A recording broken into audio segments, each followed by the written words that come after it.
I asked my AI to create a video of me using my own voice, and it actually did it. This message is from OpenClaw while I'm sleeping. If you're seeing this, the experiment worked. I built a local AI workflow that clones my voice and creates a talking avatar of me. Amazing, isn't it? This is just the beginning. Not on some expensive setup, just on this tiny $60 Zima board. Hey everyone, my name is Anant and I spend a lot of time building systems like this. But honestly, even though my day job is in AI and data, it still gets overwhelming sometimes with how fast everything is moving. And that is exactly why through this channel, I am trying to cut through the noise and focus on building on something which are actually useful and explaining them in a way that makes sense to you. So in this video, I'm not just building another chatbot which can answer questions. I wanted to build something that can actually do things for me. Something that can connect to different apps, take actions and complete real tasks. And that is where this whole idea of AI agent comes in. Instead of just responding to you, it understands what you want, decides what steps to take, and then uses different tools to get the job done. And to build that, I'm using something called OpenClaw running on this tiny single board computer which is called ZimaBlade.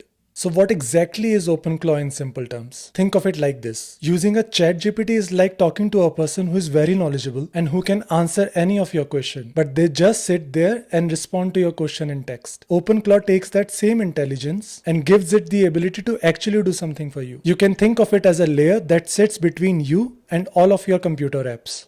When you give it a task, it understands what you want and then directly uses different sets of tools to get the job done. Let's understand this with the help of a diagram. So in a slightly more detailed way, you give a command through Telegram, OpenClaw receives it and sends it to the AI model. The AI model decides what needs to be done. OpenClaw calls the right tools based on that decision, and those tools interact with your apps like Gmail, Google Sheets, LinkedIn, or your local systems. So OpenClaw is not smart on its own. The AI model handles the thinking. What OpenClaw does is handle everything around it, making sure that the task you assign it to completes end to end. So if you have noticed, a lot of people are using something like an Apple Mac Mini for setups like this.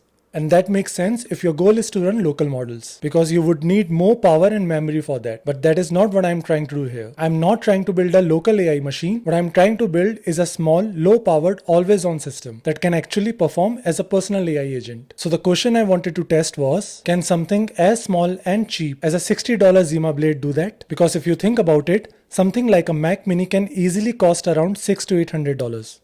At the same time, a basic AI subscription can cost you around $8 a month. So purely from a cost perspective, you are looking at several years of subscription cost just to match the price of the hardware. And on top of that, you are getting access to much more powerful models in the cloud without worrying about setup or limitations. Now of course, for some people privacy is a big concern, and that is where local models and machines like Mac Mini shines. But for this video, I am focusing on building something practical and cost effective that works well today. So instead of going for a powerful machine, I wanted to see how far I can push a very small and a cheap one if I use it the right way. So here is the setup I ended up building. I installed Ubuntu on the ZimaBlade and set up OpenClaw on top of it. First, I just ran a single command to install OpenClaw. This takes care of everything, including all the dependencies and required Python packages. Once that starts, it walks you through a setup process. I select manual installation so I can control each step. For the LLM, I choose OpenAI. You can authenticate either using an API key or OAuth. Here, I'll go with OAuth. It then shows a list of available models. I select GPT 5.3 codecs since it works well with OpenClaw. Next, it asks for chat channels, which basically means how you want to interact with OpenClaw. Here, I'll choose Telegram. Now for Telegram, we need to create a bot and get a token. So I go to Telegram and search for botfather. I click start and then run the command /newbot. It asks for a name, so I give it one. Here we can see it also requires the username to end with _bot, so I update it accordingly. Once that is done, it gives me an API token. I copy that and paste it back into the OpenClaw setup. Then it asks for about skills.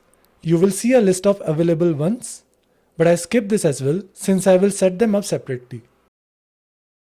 For hooks, I just select the basic one. After that, it installs the gateway services and the setup is done. Now I can run OpenClaw from the terminal and start interacting with it. The first time it runs, it asks for our name and personality. I give it a simple prompt to make it friendly and helpful. Then I go to Telegram, open my bot, click start, and it gives me a pairing code. I enter that in the terminal, and once it pairs successfully, I can start chatting with it directly from Telegram. Now the real power of this setup comes from something called skills. You can think of skills as little capability blocks that tell OpenClaw what it can do and how to do it. Sometimes a skill is just a markdown file with instructions that tells the AI when to use it and which existing tools or commands it can rely on. And if the workflow is more advanced, that skill can also use custom code like a Python script behind the scenes. OpenClaw already has a bunch of ready-made skills that you can download from ClawHub and start using right away. For example, I'm using some standard ones like GOG and XURL for basic tasks and Twitter handling, but you are not limited to just those. You can also create your own custom skills by adding them under the skills folder. This is exactly what I did. I created a few custom ones for generating my avatar videos and pulling my YouTube's channel analytics. So instead of me manually jumping between apps, OpenClaw can use these skills and do everything in one flow, which is where it starts to feel like a real working system rather than a chatbot. So once everything was set up, I wanted to test this in a way that I would actually use it for day-to-day tasks. So let me show you that in action. I'm going to send a message on Telegram asking it to pull my last email. And it was able to successfully pull the last email I sent to myself. I can ask it to summarize or even reply from here. So let's do that. I will just ask it to reply back as, "Hello, how are things?"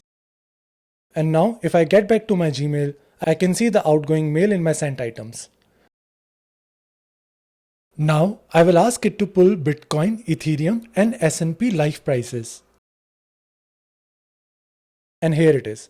It fetches it successfully. Now I can also ask it to save in a Google Sheet in a tabular format. And it does that without any issue and gives the URL of the Google Sheet. If I go to the sheet, I can see it was able to successfully export all the data. And all of this is happening from one place, that is the Telegram messages, without me touching anything else. Now, I didn't want it to stop there. I wanted to do something a little more complicated than that. So I created a custom skill. This custom skill will be able to create an avatar video of me, and it can also post it on LinkedIn if I ask it to. So I added a skills.md file along with Python files. In the skills.md file, I defined what this skill should do. Basically, when I ask it to create an avatar video, it should run a Python script and pass the text as an argument. Then the Python file handles everything behind the scenes. It takes that text, generates a voiceover using my cloned voice through 11 labs, and then sends it to my local AI server where Comfy UI creates the avatar video with the lip sync. Once the video is generated, the script saves it locally. OpenClaw is aware of that output, and from there it picks up the file and continues the workflow by posting it on the LinkedIn with a caption and hashtags. So from my side, I just send one message, but in the background, it is coordinating multiple steps across different systems and completing the whole flow end to end. And this is just one example. I can ask it to post something at a specific time when I'm not around. I could even set up something like pulling the latest AI news and automatically posting it on Twitter.